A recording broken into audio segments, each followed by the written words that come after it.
Muy buenas tardes, doctor Raúl Chaname Orbe. Usted nació en la ciudad de Lambayeque, Chiclayo, Lambayeque, me dice, ¿no? Chiclayo.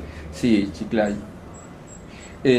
Pero Chiclayo, que es la capital de Lambayeque, tiene el sinónimo de ciudad de la amistad.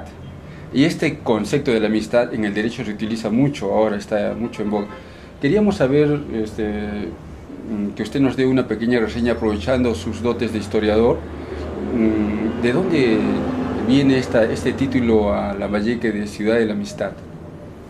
Bueno, la ciudad de Chiclayo es una ciudad que está en una parte céntrica de la costa norte del Perú. Es una ciudad donde confluyen de tráfico comercial muy importante que ha prosperado mucho en los últimos años.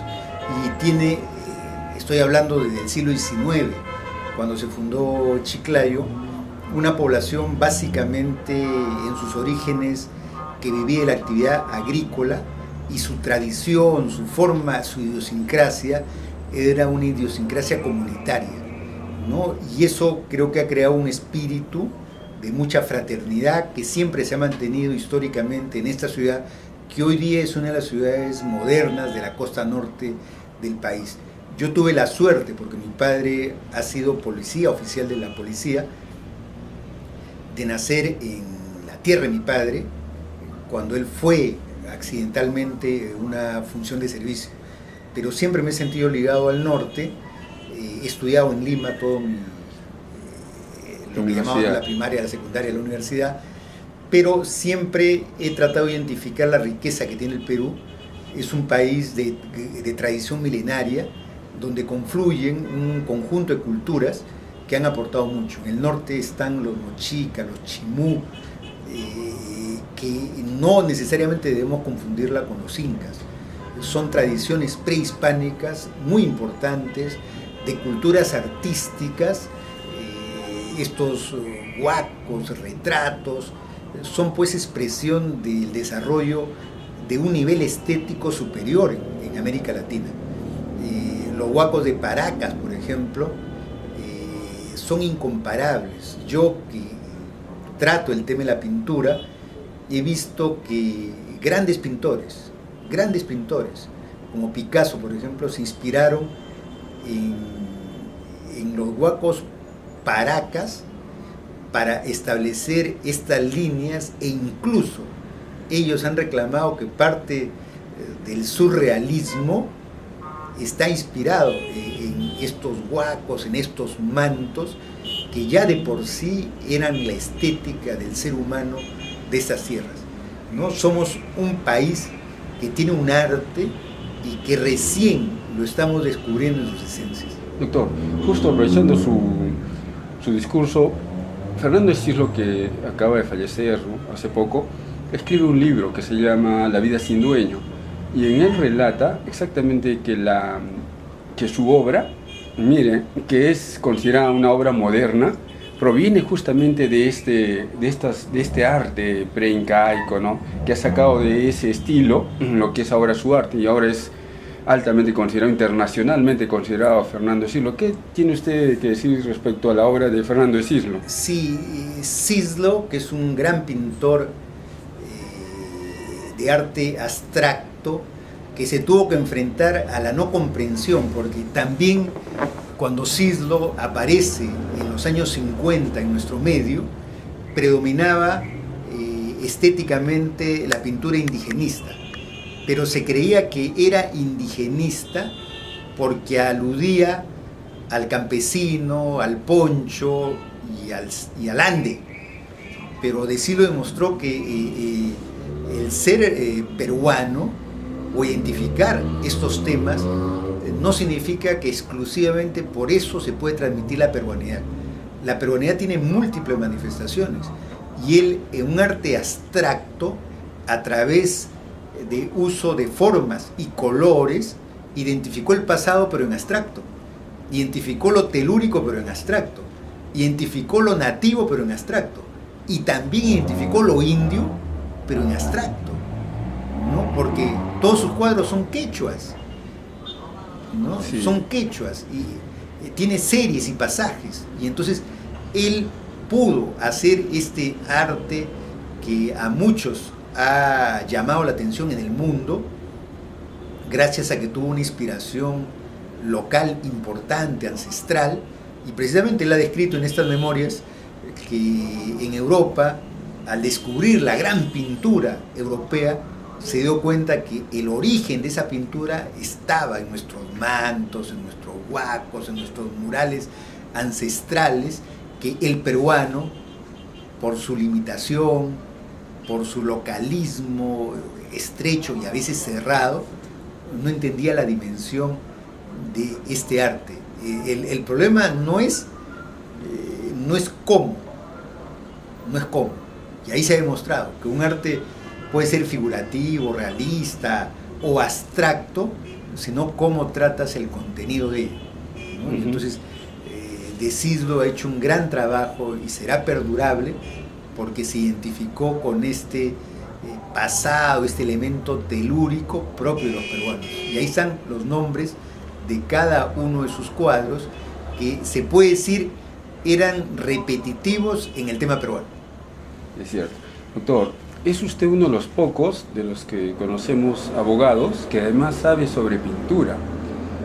¿Nos podría decir por qué hay esa especie de divorcio entre el derecho o la concepción de lo que debe ser un abogado y de lo que debe ser el estudio de este abogado de solo los códigos o también además la literatura, el arte? ¿Por qué funciona eso así? ¿Qué pasa con las universidades o la sociedad misma? Yo creo que es una formación demasiado limitada, una formación, yo la denomino escolástica, es una formación bibliográfica, dogmática, muy limitada, de horizontes y de miras, que no permite dos cosas. No permite el desarrollo lúdico de los niños tienen que jugar, tienen que aprender a jugar, el juego es una forma de sociabilidad humana que hay que motivarla y la escuela la frena y la corta. Y ahí viene ya un gran trauma de nuestra infancia, ¿no? Porque el niño necesita jugar, pero claro, el juego es una forma de educar también a los seres humanos. No hemos entendido que el juego es una forma de educar, claro, ¿no? Y es por eso que tenemos crisis en el deporte, porque no entendemos qué es el deporte como un elemento de sociabilidad y de entendimiento educativo. El fútbol es un sistema de reglas, se plantean reglas, se plantea el fair play, el buen fútbol, que se basa en las reglas y en el comportamiento hasta ético. Pero claro, muchos de los actores profesionales no comprenden que allí hay un tema que hay que resolver, el juego. Y a su vez el juego produce abstracción e imaginación. O sea, si un niño pierde la imaginación, perdió la poesía, perdió el arte. Y a los niños, en nuestro medio, los quitas de lo lúdico, el juego, y entonces estás limitando su imaginación. Claro, y entonces, corta. Cuando ya llega a los 10, 12 años, ese niño ha perdido lo que es la esencia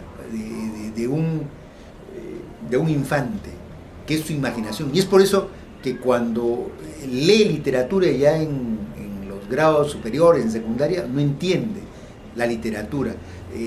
Va a Chan Chan, un escolar, y micciona ante las tumbas de Chan Chan, porque no entiende ni la lógica de la historia, ni el arte, ni nuestro pasado, ¿no? Claro. Entonces, allí creo que nos encontramos ante una gran frustración. ¿Qué podemos hablar cuando llega a la universidad?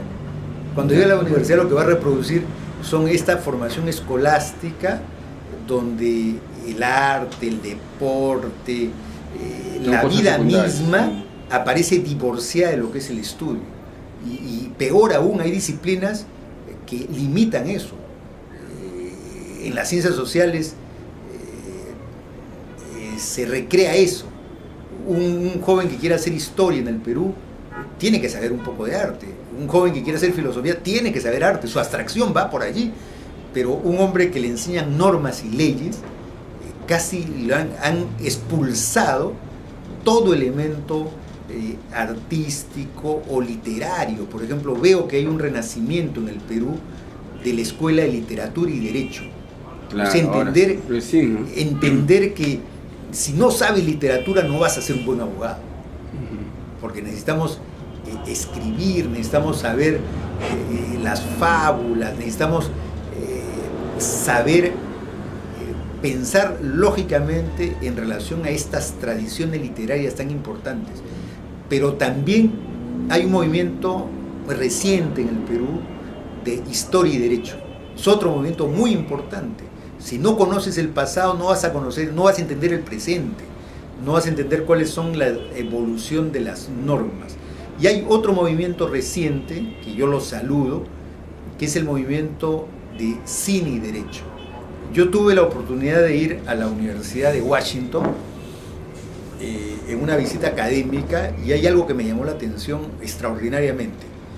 Vi una cola de 500 alumnos. Entonces pregunté para qué actividad era. Me dijeron, es una clase de criminología. ¿Sí? Y dije, ¿y cómo, y por qué hacen cola? Es que el aforo es limitado. Entonces dije, Eso no pasa acá. ¿quién es el profesor? El profesor Charles Anderson. ¿Y cuál es la virtud del profesor? Es que les pasa películas. Es que les pasa películas.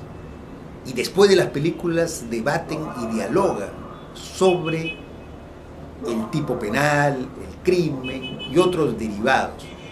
Pero el cine es un instrumento educativo extraordinario. No solamente como filmación, sino también como arte. El cine negro norteamericano, y para los que no sepan, cine negro norteamericano se refiere al gangsterismo. Es un cine que sirve hoy día en las universidades norteamericanas para hacer grandes clases con competencias, con debates jurídicos sobre los temas. Solamente educando en esos términos y con esos métodos podemos hacer que renazca el humanismo, y el derecho se funda como una parte del humanismo en nuestra sociedad. De lo contrario, simplemente estamos preparando para una técnica. Claro. ¿No? Estamos reduciendo el derecho a una técnica. El técnico puede ser cualquiera, pues, sin desmerecer a ningún técnico, pero la técnica no necesita ni lógica.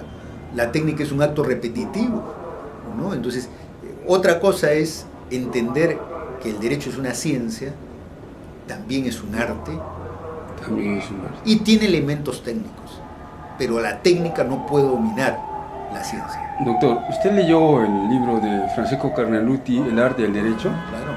¿Qué le parece Francesco Carneluti? Que también es así como a usted le gusta escribir bastante. No, yo creo que son los autores clásicos que entendieron como base en el Perú, desde mi punto de vista, la crisis del derecho y la crisis de la abogacía, podríamos decir, es una crisis de formación. En el Perú existía como curso obligatorio la filosofía del derecho. Los grandes juristas de nuestro medio, menciono pues, por ejemplo, a León Barandiarán. Grande, sí, muy grande. Era grande no porque sabía el Código Civil. Y no se creía jurista, ¿no? Era grande porque dominaba la filosofía del derecho, y por eso fue un gran civilista. No fue al revés, no porque leía el Código Civil y era un gran jurista. No, no.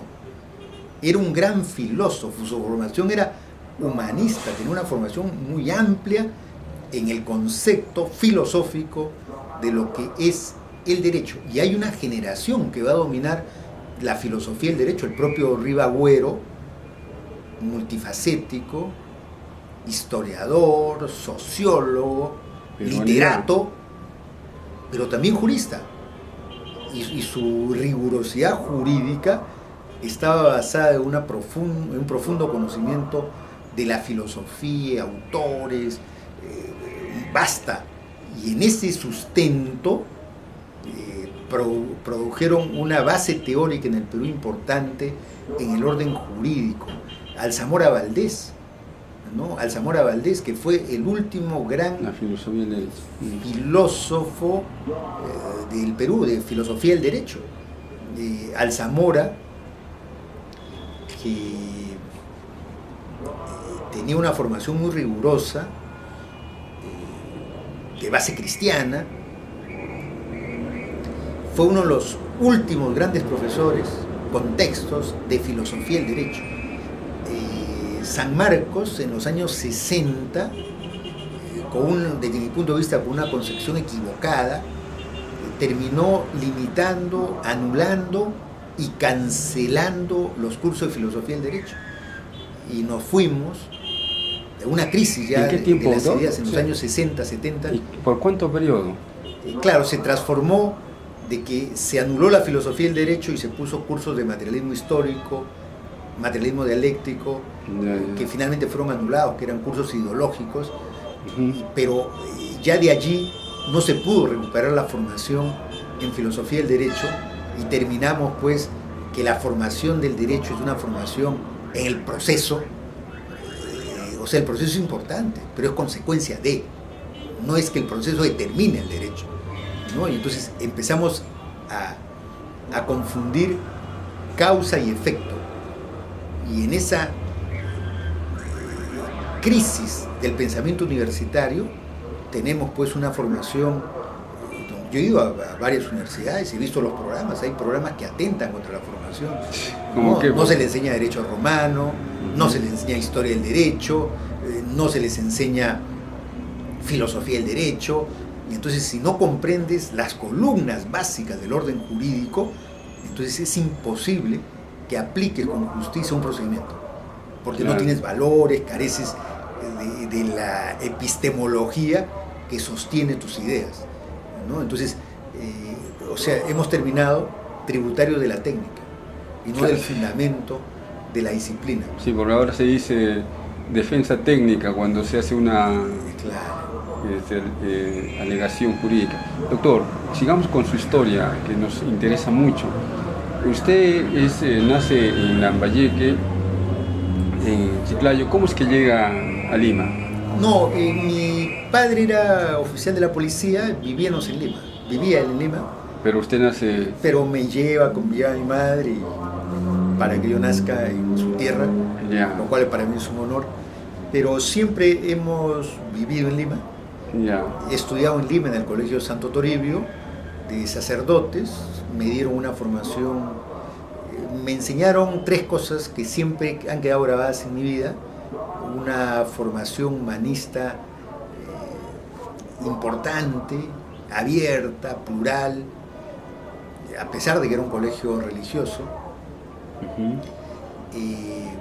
Me dieron cierta disciplina, orden, sistema para entender las cosas, y me dieron un conjunto de valores humanos, personales, que siempre han perdurado, ¿no? Entonces, eso para mí ha sido importante.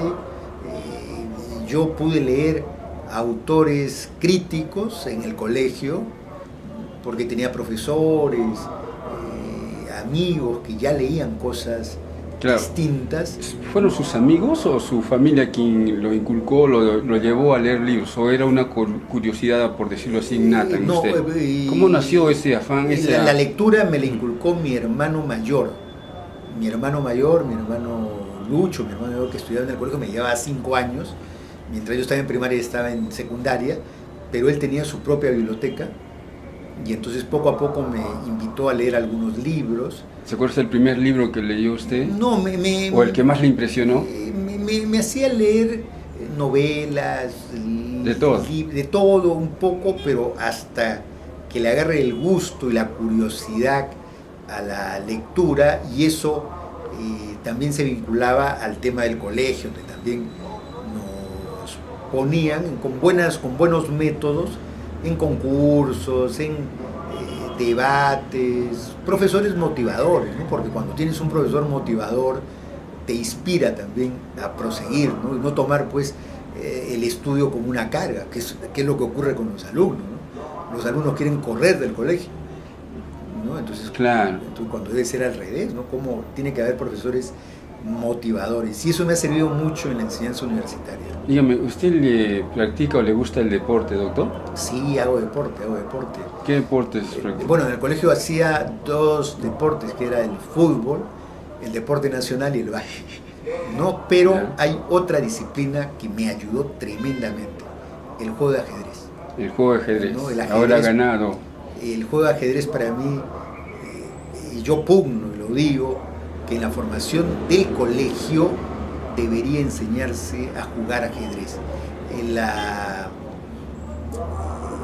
Unión Soviética aplicó un método para favorecer su lógica de investigación en las ingenierías, basado en que todos los escolares sepan jugar ajedrez, ¿no? Entonces, el aprendizaje del ajedrez tiene que ver con la agilidad mental. Así como hacemos deporte para lo físico, también hay deportes mentales. Y el ajedrez es, creo yo, por mi experiencia, el deporte mental más extraordinario que hay. Un juego de estrategias, ¿no? Un juego de estrategias, de compensación. Abogado que no sepa jugar ajedrez siempre va a ser un pleitista hasta el infinito, porque no tiene la capacidad de ver que el conflicto tiene límites también, que el conflicto tiene escalas. Y entonces el ajedrez te permite comprender eso, te permite resolver cosas, ¿no? Te permite el tema de los tiempos. El ajedrez es extraordinario y es uno de las disciplinas que debería enseñarse. Y en el Perú los está países ganando. que han desarrollado, los países que han desarrollado son los países que aplicaron el ajedrez como disciplina escolar, ¿no? Y yo he estudiado ese tema sobre cómo Rusia creó sus ingenieros de astronáutica. Y todos ellos se habían forjado en el ajedrez, en la lógica, ¿no? De una competencia pero extraordinaria que va despertando neuronas, que va expandiendo el músculo mental, ¿no? Porque, gimnasia mental. Claro, porque acá tenemos muchos que tienen músculo físico, pero a veces carecen pues de la consistencia mental, ¿no? Doctor, realmente usted abarca bastantes campos, ¿no? Doctor, volviendo a la idea de la amistad, bueno, parece que viene de esta concepción griega, romana, donde había una diosa, ¿no? Entonces también viene de Amica Curiae, ahora amigos de la corte, que ahora está implementando la corte, ¿no? Amigos de la corte de Amica Curiae. Entonces, pero la amistad tiene también una cosa importante, que es el hecho de que trabaja en relación el efecto que tiene es el afecto. El afecto es la relación que une y mueve y motiva a la voluntad. O sea, la voluntad ya no se mueve por la razón, sino por lo sensible, por los sentimientos. Entonces, pero esa misma condición que afecta a la amistad, que es el factor de la amistad, también funciona con la familia. Y en la norma pues internacional, nacional, sabemos que la familia no pueden trabajar dos mismos familiares por el segundo grado de consanguinidad, cuarto grado de consanguinidad, segundo de afinidad. Sin embargo, allí hay una pregunta que nos gustaría plantearle a usted, que es un constitucionalista importante, muy, muy importante. ¿No cree que existe de alguna forma cierta discriminación? Porque, a ver, una persona entra a trabajar en una institución del Estado y su hermano, que también es un genio, entonces quiere entrar a la misma institución y no puede, porque dice nepotismo o porque puede haber una especie de beneficio de su hermano, ¿no? ¿No cree que hay algo que está fallando aquí, que cierta discriminación contra esta persona que no tiene la culpa de haber sido hermano? Hay una norma general que evita, en el caso del Perú, donde existen relaciones familistas muy próximas y existe problema de nepotismo en el Perú, ¿no? O sea, se nombra al allegado, no se nombra al mejor, sino se nombra al allegado. Entonces, por eso existe esta norma de nepotismo. Pero una norma, cuando se hace absoluta, puede devenir en daños a derechos o intereses subjetivos. Yo conocí un caso cuando litigaba, lo he hecho hace algunos años, ahora no lo puedo hacer. Conocí un caso de dos empleados competentes que se conocieron en una dependencia pública, se enamoraron y se casaron. Y entonces les hicieron despedir el matrimonio, muy bien, y después de todo el acto matrimonial volvieron a laborar. Y cuando volvieron a laborar, un día recibieron un memorando diciendo que uno de los dos tenía que renunciar al empleo. ¿no? Porque se le está aplicando la norma de nepotismo. Dos Claro. personas que tienen un vínculo familiar de primer grado no pueden trabajar en la misma dependencia. Eso pasa bastante. Y entonces allí, desde mi punto de vista, era que el nepotismo se aplica cuando yo soy el empleado y yo influyo y determino para contratar a mi pariente. Entonces abuso de mi posición y pongo, sin ningún tipo de consideración legal, pongo a un familiar cerca a mí en una condición de privilegio en relación a los demás. La norma va contra eso.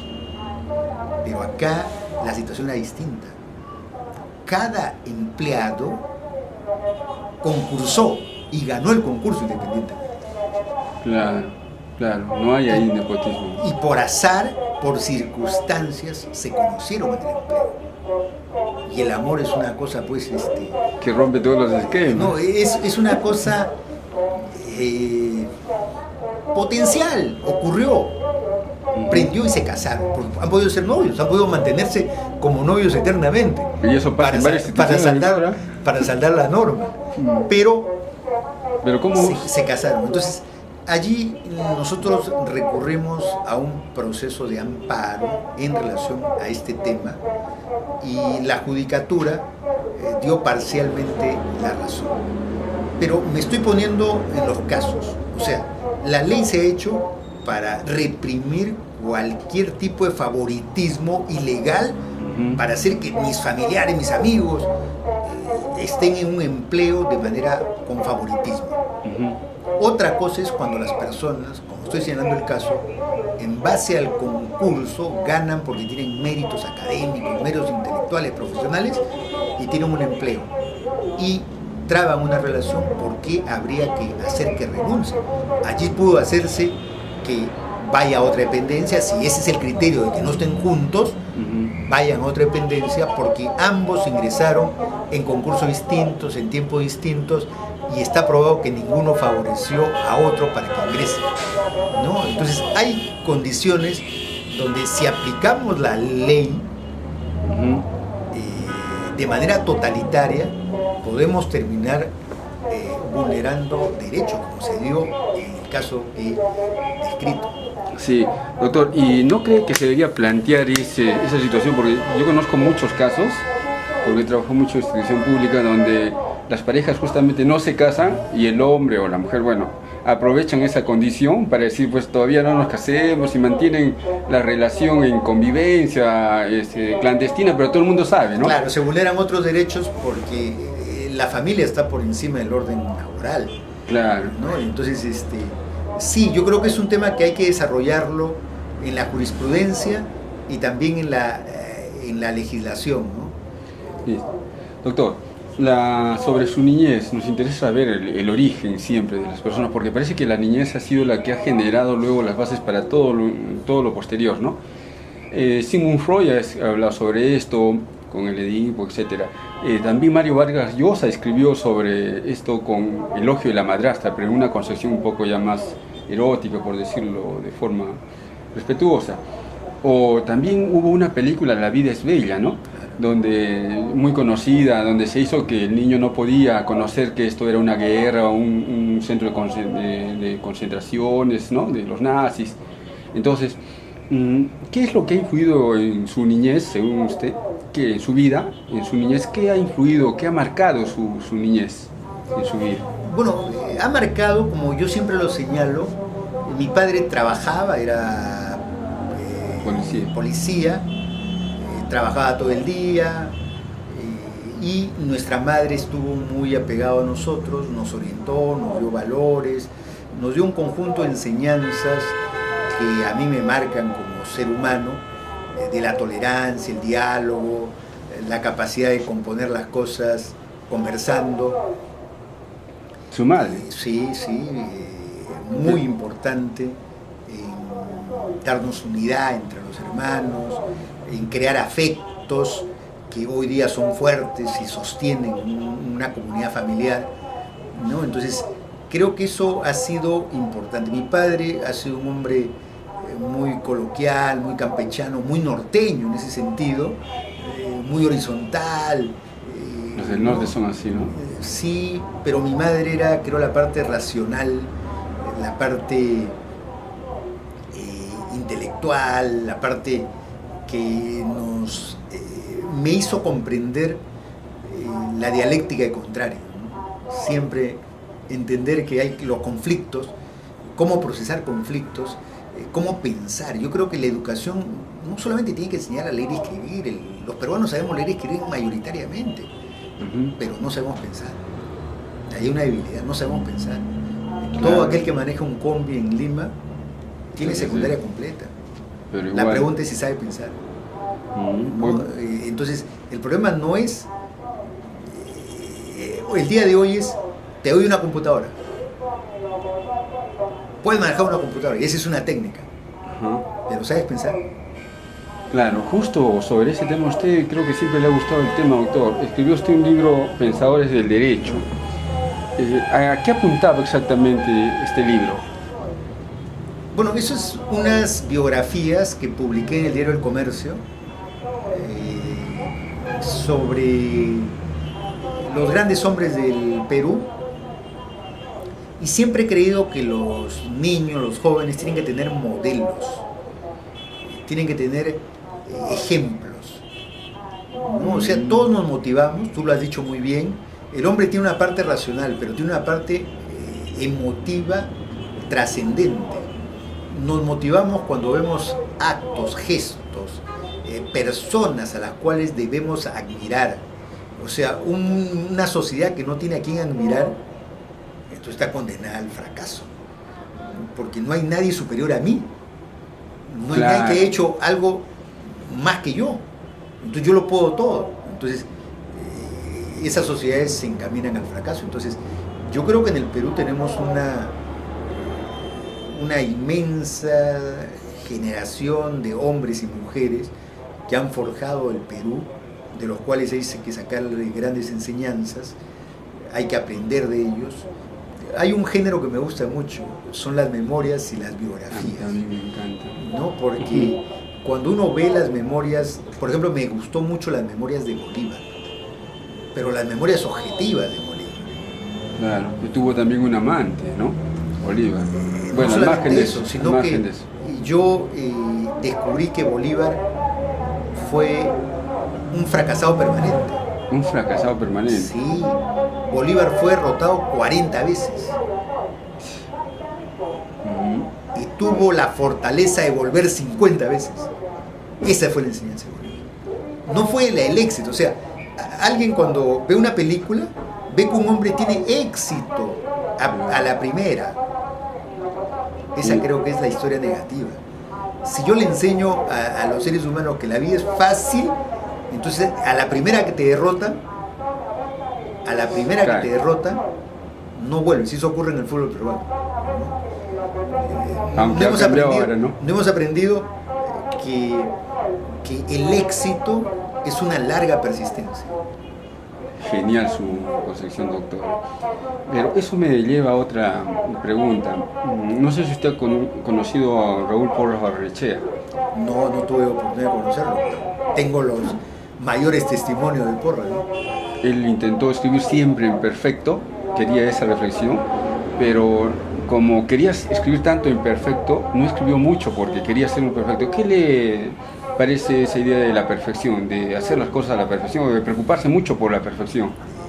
Yo creo que hay que autoexigirnos, ¿no? En escribir bien, en hacer la sintaxis bien, pero no hay obra perfecta. O sea, la escritura es una revisión continua. O sea, continuamente nos vamos revisando. Nunca termina. Y yo tengo esa experiencia, tengo varios libros que tienen varias ediciones, y lo que descubro a lo largo de estas ediciones fue, y cuando veo la primera edición, a veces me avergüenzo. Pero me avergüenzo y comprendo, porque lo hice cuando tenía 25 años, 30 años. No, y entonces, mucho eso, doctora. Y entonces ahí entiendo, dije, pero si no hubiese tenido ese error, no hubiese aprendido lo que sé hoy día. ¿No? Entonces, hoy día aprendí que tengo que corregirme, que tengo que perfeccionarme, que tengo que enmendarme en algunas cosas que pensaba cuando tenía 20 años. Entonces, pero es un aprendizaje. Entonces, Porras uno de los más grandes maestros que ha tenido el Perú, uno de los grandes maestros sanmarquinos, generó alumnos. Tuvo esa virtud, que es la enseñanza básica para el profesor universitario. Generó escuela, generó adherentes. ¿Quiénes son los alumnos de Porras? ¿Quiénes son? Vargas Llosa, el Nobel. Vargas Llosa, Neira, los mejores profesores y hombres de talento que hemos tenido en los años 60 y 70 surgieron de un maestro, de alguien que les dio la oportunidad. Macera, Pablo Neira, Macera. Vargas Llosa, Innumerables, ¿no? Innumerables, Sebastián Salazar Bondi, o sea, todos ellos se forjaron en un magisterio de un hombre de ideas libres, de un hombre inquieto por el aprendizaje, por la incógnita del conocimiento, que ha generado grandes talentos. O sea, a Porras siempre lo vamos a recordar porque hizo escuela, becó, cuando falleció, la poca fortuna que tuvo la distribuyó entre sus mejores alumnos. Su casa, que sigue siendo un templo el día de hoy de aprendizaje, es la muestra del hombre que vive y muere por el ideal universitario. Sí. Doctor, usted que le gustan las memorias, no sé si haya leído la obra de Stefan Zweig, claro. Foucault, sobre Foucault, el genio tenebroso. ¿Nos puede comentar algo al respecto? Bueno, sobre Stefan Zweig, me parece que es uno de los más grandes escritores de divulgación masiva, ¿no? Memorias de Fouché, ¿no? Hay libros de recuento histórico, pero escritos con una magistralidad literaria extraordinaria. O sea, coger a este autor es empezar y no acabar, porque es bonito. Es el único que tiene la capacidad de amarrarte en la dialéctica y su narrativa, ¿no? Entonces, siempre lo he leído, he seguido sus obras, y me apena cuando le hablo a jóvenes o a colegas y no lo conocen, ¿no? Claro, no lo conocen, o sea, como si fuese un tipo de élite, de culto, que está más allá de las masas. Es todo lo contrario. Europa es desarrollada porque él es leído por niños en Europa. Niños lo leen, hay libros para niños hechos de sus novelas. Entonces es un autor de masas. Pero ¿por qué somos subdesarrollados? Por eso. Porque estos autores, que deberían conocerlos todos, solo lo conoce un grupo pequeñísimo, claro, de personas, ¿no? Pequeñísimo. Porque si los conociese, ni los piratas lo conocen, ¿no? Y son buenas, ¿eh? Su estilo es muy ameno, ¿no? Es ligero, rápido. O sea, es narrar y escribir bien. Sí, ¿no? Y aparte de historia, ¿no? Una habilidad para tener una precisión en la historia de la universidad. Doctor, y sobre la obra, aprovechando su gusto por las memorias, de Confesiones de Rousseau, no sé si nos puede... Sí, cuando yo leí Confesiones de Rousseau, lo leí, esa fue otra proeza y aporte de mi padre. Sí. Mi padre, cuando teníamos 10 años, 12 años, nos compró, en esa época, estoy hablando tengo 58 años, 50 años. Estoy hablando hace 50 años o 45, no sé. Nos compró estas bibliotecas gigantes que habían en ese momento, que eran muy caras. Enciclopedias. Esas enciclopedias, juegos completos, y que adornaban las casas, que decían, tengo una biblioteca. Y allí llegaron las memorias de Juan Jacobo Rousseau. Claro, Confesiones. Y leí las Confesiones de Rousseau, después he leído las Confesiones de San Agustín. Claro, son. Pero cuando leí las Confesiones de Rousseau, entendí lo que es la sinceridad en unas memorias. Entendí la dimensión existencial del ser humano. Entendí estaba adolescente, entendí muchas cosas cuando leí a Rousseau, entendí lo que es una vida, lo que es un ser humano. El ser humano puede estar en las condiciones más absurdas, porque la vida a veces tiene fases absurdas, a veces hay cosas incomprensibles en la vida, Claro. y todas esas cosas las describe de la manera más descarnada, por eso se llaman confesiones. Cuenta lo inaudito, cuenta lo descabellado, Y lo hace de memoria. y cuenta hasta lo ridículo, cuando muchas veces la memoria clásica es la ponderación favorable de todo, Claro. ¿no? Entonces son las memorias, todo ha sido extraordinario en su vida. Más bien acá decía que toda su vida había sido una vida de peripecias, de pobrezas, de limitaciones, incluso llega a confesar que en algún momento fue un gigoló. Y sí, y ¿No? salió por eso, justamente llegó por eso a surgir, ¿no? Claro, Qué curioso. ¿no? Entonces, pero describe lo que es la vida de un emergente en el siglo XVIII, ¿no? Entonces, cuando leí las confesiones y luego he visto esta película El perfume, Muy buena también la película, muy, ¿no? muy buena. Película que siempre le recomiendo a mis alumnos. Que sale de una obra literaria también. Claro, y la película está muy bien lograda, ¿no? Se ve lo que es la vida, la existencia en el siglo XVIII, donde hay riqueza, pero hay la miseria más absoluta en la Europa meridional. Entonces se puede comprender la dimensión de las confesiones de Rousseau y entenderlo.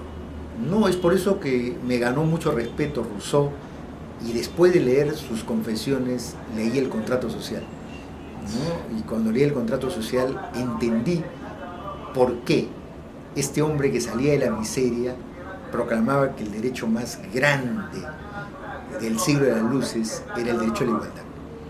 Claro.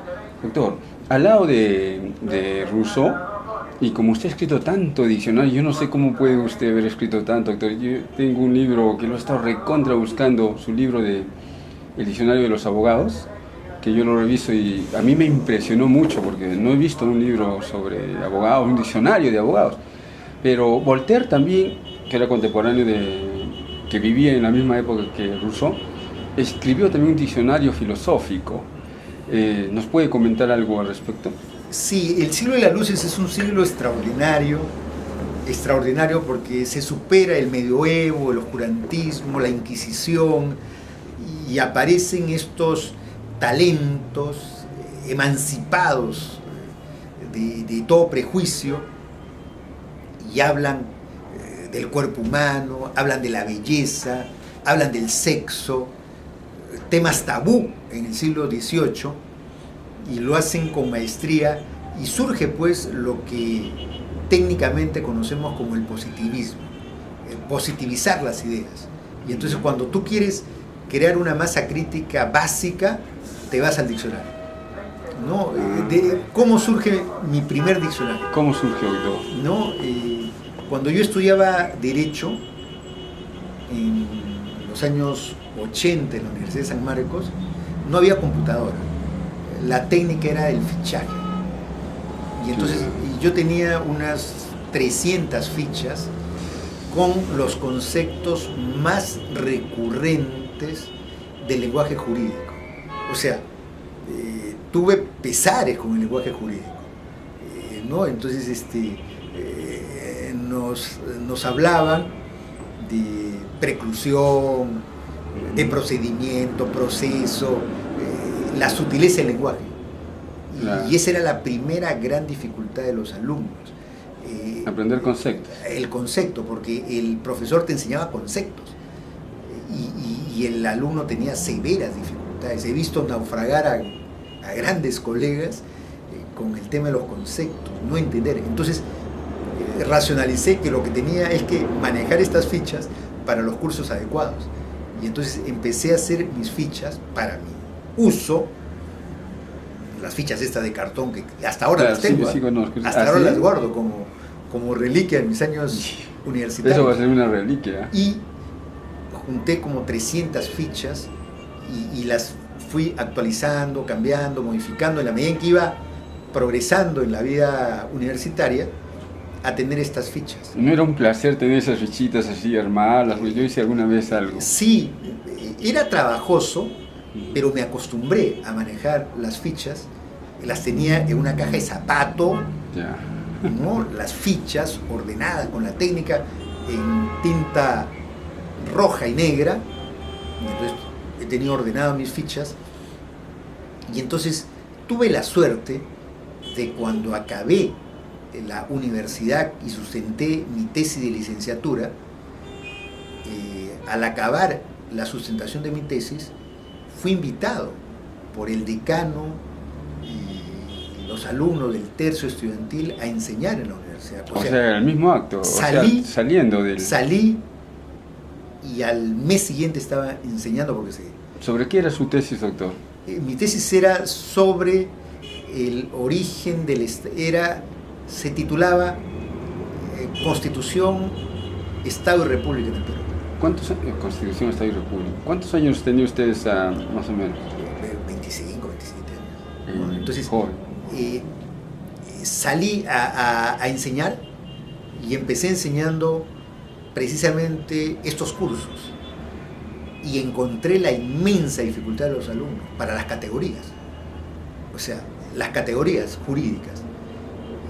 Y la dificultad estaba ahí. Entonces, lo que hice conjuntamente con los alumnos fue traer mi fichero y decir, hay que transcribir esto a un glosario básico de términos que nos permita avanzar, porque lo contrario me tengo que detener a enseñarles cada palabra. Claro. Y es materialmente imposible. Y entonces los alumnos muy diligentes inmediatamente transcribieron este glosario de términos que en el fondo se convirtió en un elemento voluminoso, ¿no? Y en San Marcos, en esa época vivían la época de la fotocopia y la reproducción, y entonces mi fotocopia circuló muy exitosamente. Un editor vino a buscarme diciendo que quería editarlo. Me dijo, está bien, pero quiero ponerle carátula, ¿no? Y ese fue el éxito de ese diccionario original, que ya estoy en la 11ª edición, ¿no? Ha circulado mucho. Yo, cuando viajo a provincia, viajo a Iquitos, a Puno, a Tumbes. Claro, todo el mundo quiere. Y muchos jóvenes abogados vienen a buscar para que les firme el diccionario. A veces ediciones muy antiguas, ¿no? Entonces... ese fue su motivo de cómo empezó el libro. Sí, así empezó ese diccionario, en base a las fichas y el reconocimiento de palabras. Y finalmente, pues, el orden jurídico es un orden de palabras, de conceptos, de categorías. Doctor, ¿conoce usted algún otro personaje que en el Perú haya escrito diccionarios jurídicos? Bueno, al que ha escrito un diccionario memorable es Francisco García Calderón Landa. Escribió en el siglo XIX una enciclopedia monumental. Yo tengo los 2 diccionarios que publicó, los 2 volúmenes más el anexo, que ha sido recientemente reproducida por el Fondo Editorial de la Universidad Garcilaso. Es una obra monumental. Yo siempre he admirado esa obra y eso me ha motivado, guardando las distancias, ¿no? A tratar de producir este tipo de textos, ¿no? He producido 4 diccionarios. Le gusta a usted, ¿no? Y he tenido mucho éxito en mis diccionarios. Doctor, ¿y conoce usted a Giovanni Papini en su historia él escribe un libro que se llama Un hombre acabado, y ahí relata su deseo por ser un hombre que escribe enciclopedias, y comenzó a escribir enciclopedias también. Entonces, ¿conoce usted algo de estas historias? Bueno, a Papini no lo conozco, pero acá conocí a un personaje del cual guardo un grato recuerdo, que fue Alberto Tauro del Pino. Tauro era un antiguo profesor de San Marcos que escribió la Enciclopedia del Perú, que está publicada en varios tomos.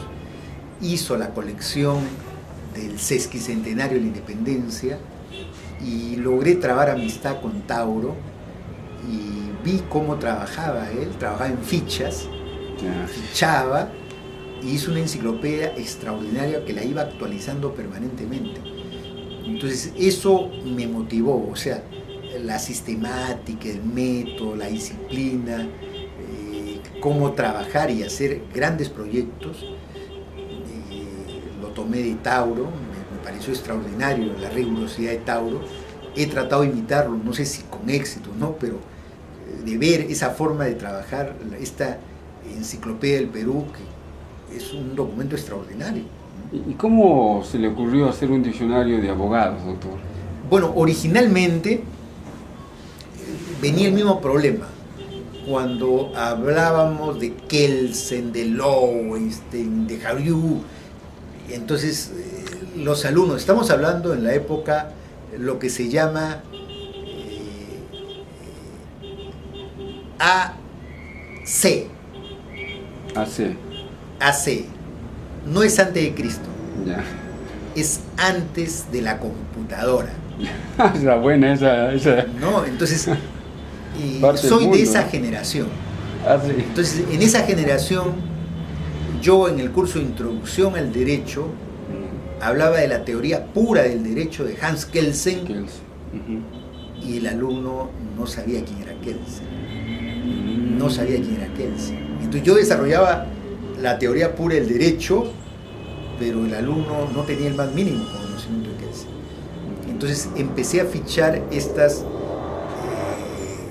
reseñas de los personajes, y las primeras ediciones de mi diccionario combinaban los conceptos con los personajes, los más relevantes del derecho.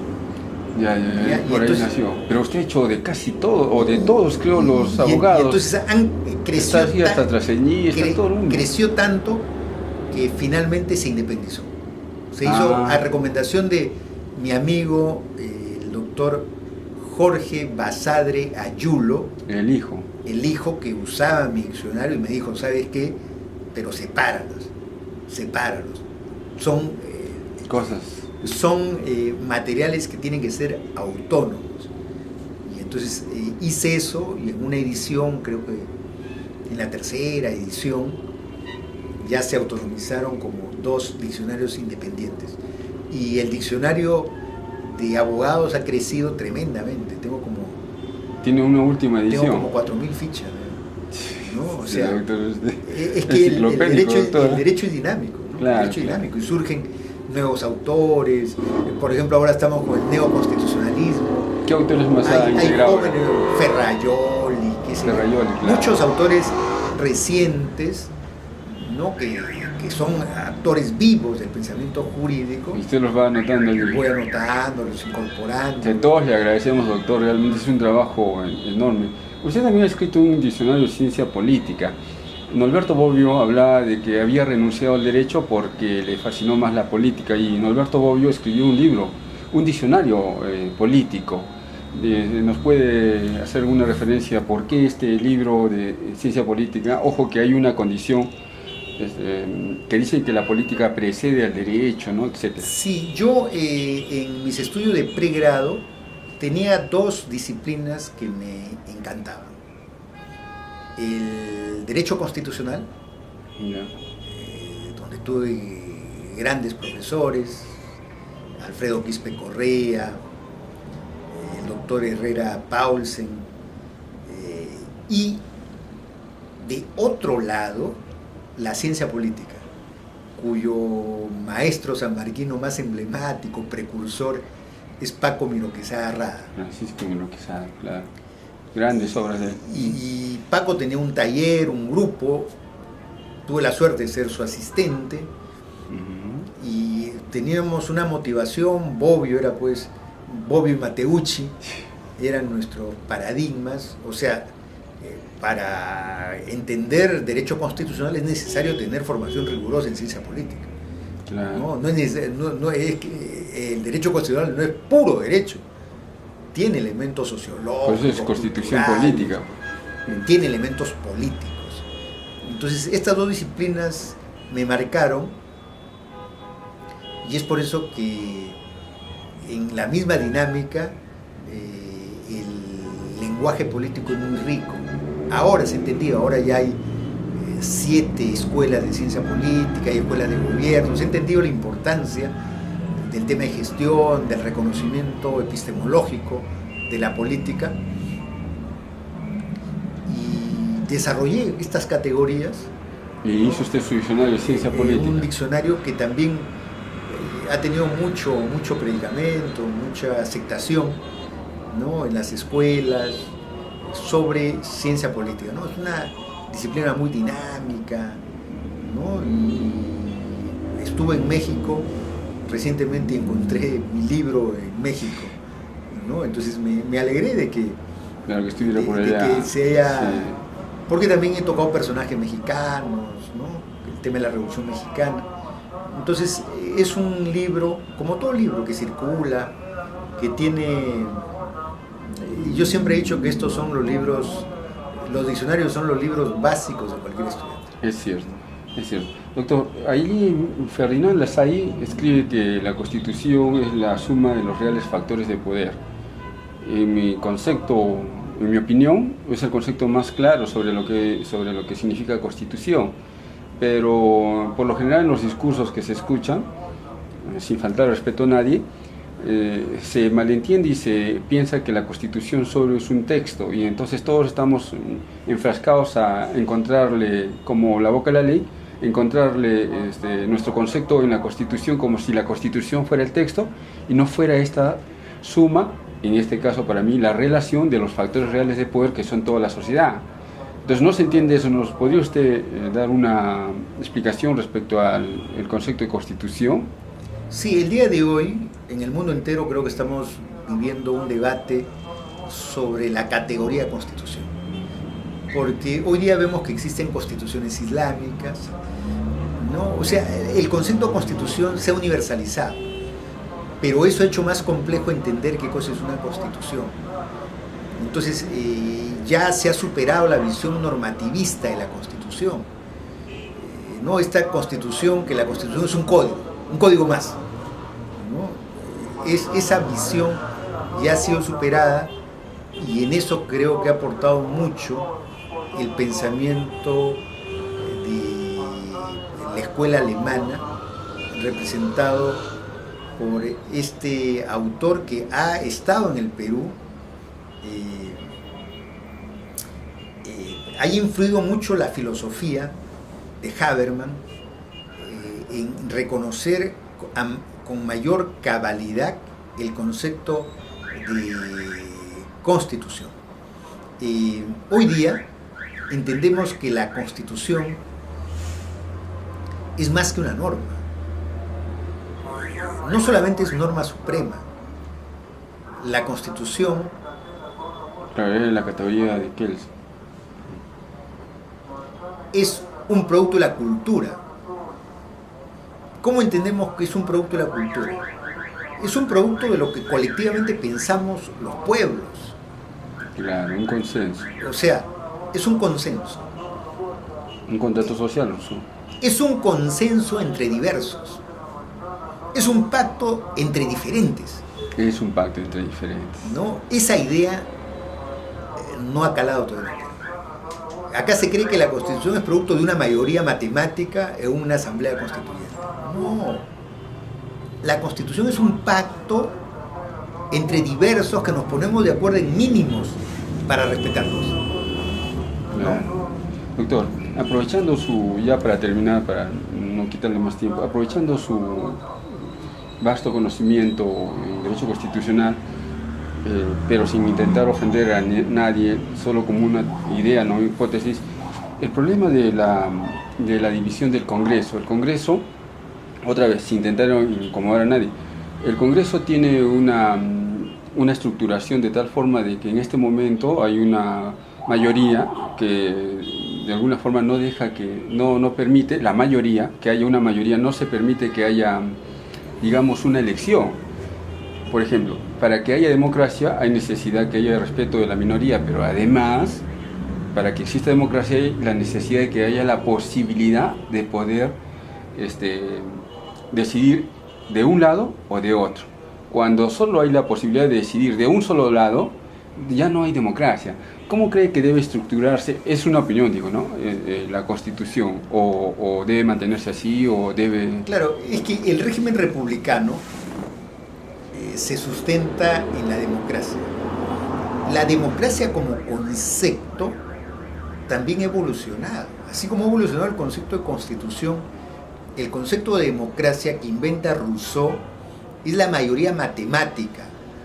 O sea, 51% son más que 49%. Y por lo tanto, 51% le puede imponer al 49% toda su ideología, todas sus pretensiones. Y eso ya está superado. Esto está superado. Porque durante el siglo XX hubieron regímenes que aplicaron este modelo, llevando hasta extremos totalitarios la convivencia social.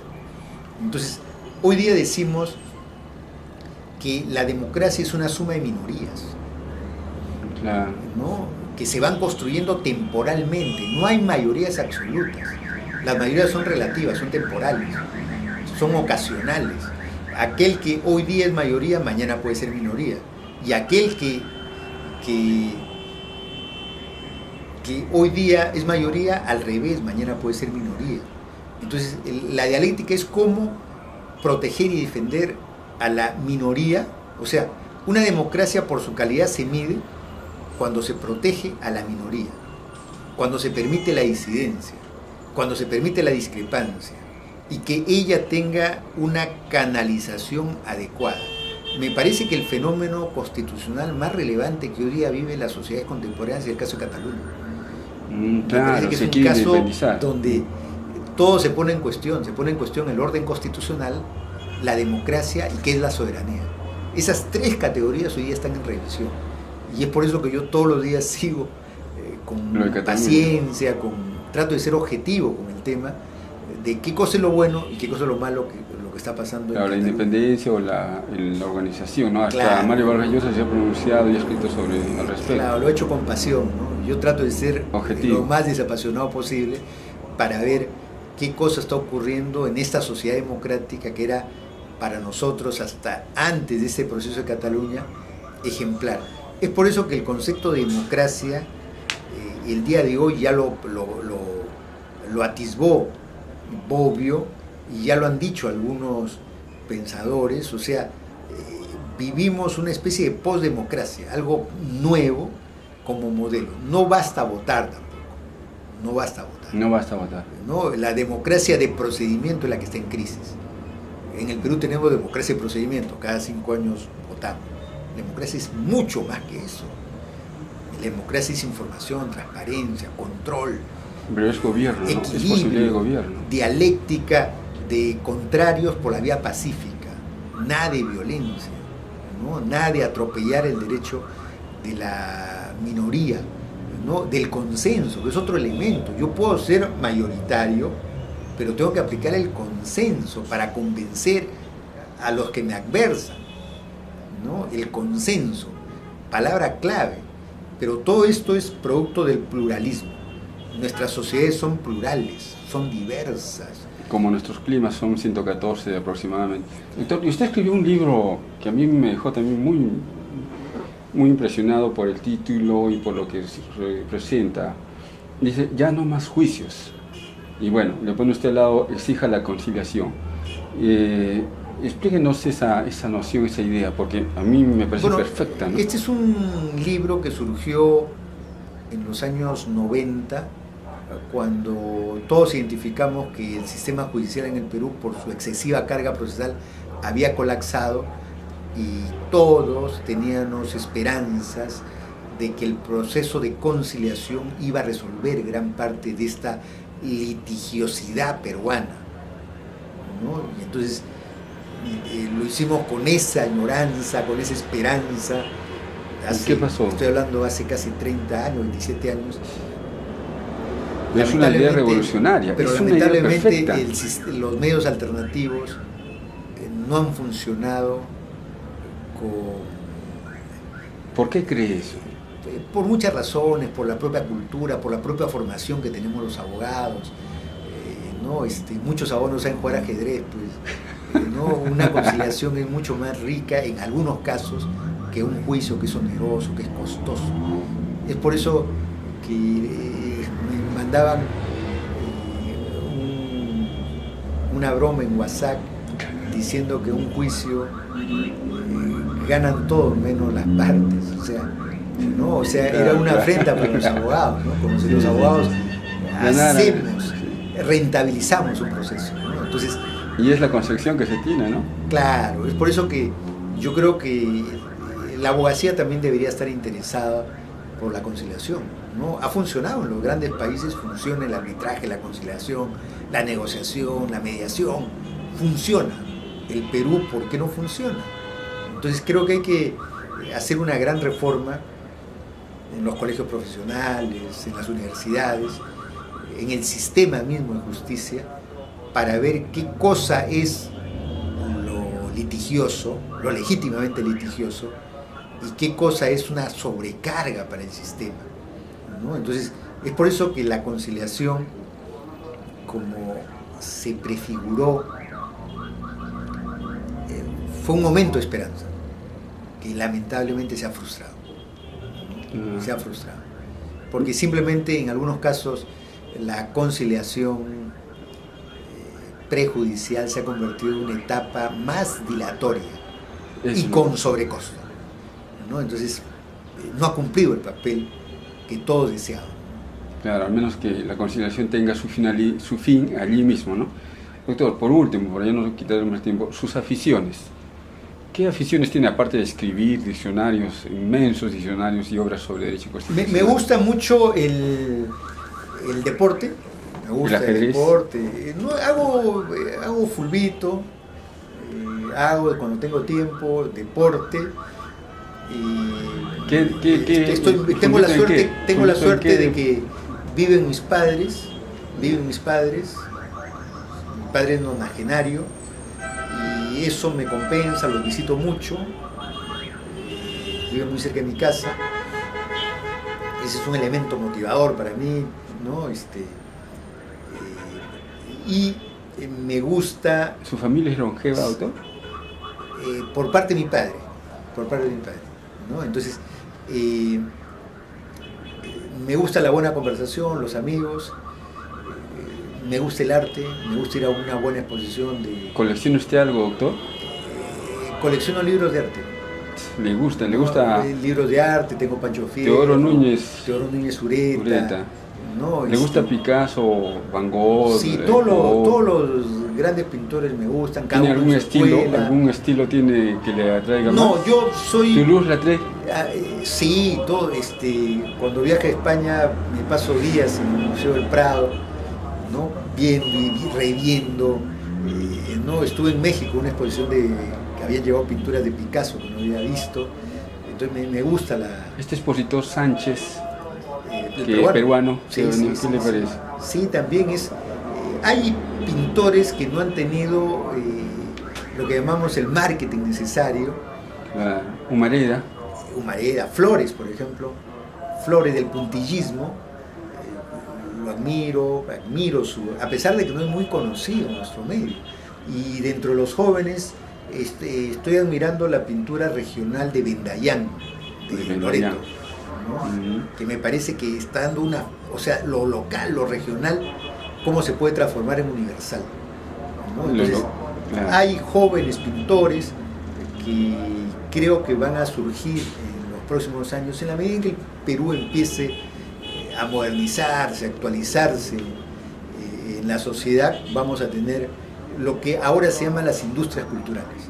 Las industrias culturales. Las industrias culturales. Okay, doctor, ¿cómo le gustaría que lo recuerden? Esta es la pregunta clásica, pero nos interesa mucho. Usted como un gran enciclopedista, un gran constructor de diccionarios jurídicos, un gran artista, un gran constitucionalista, ¿cómo le gustaría que lo... No tengo esas pretensiones, no, pero sí creo que a mis amigos que me recuerden como un gran amigo. Un gran amigo. O sea, creo que la amistad es un valor extraordinario, insuperable, que no lo compra el dinero, el poder, la amistad. amistad, ¿no? Soy amigo de mis amigos, tengo y he tenido en mi vida, he tenido 4 o 5 grandes amigos que me han marcado como persona. ¿Puede decir quiénes son sus amigos de todo? Tuve un profesor que se llamó Manuel Miguel de Priego y fue una persona que me marcó como ser humano, me marcó como profesor y murió prematuramente, pero todas esas cosas me marcaron, cómo era, su amor por la literatura, el arte, ser abierto para entender el mundo. Claro, sin tantas poses, ¿no? Claro, y la sencillez, ¿no? Y comprender lo que es el mundo real, ¿no? El mundo, el poder político, el poder económico, son poderes fungibles, ¿no? Pero hay cosas que quedan en una gran amistad, son los momentos extraordinarios de la vida, ¿no? O sea, tengo una gran amistad con mi padre, ¿no? Eso que es un valor importante que hace a los seres humanos, ¿no? Yo hago un elogio a la amistad. Ok, doctor, muchas gracias. Eso es todo por ahora.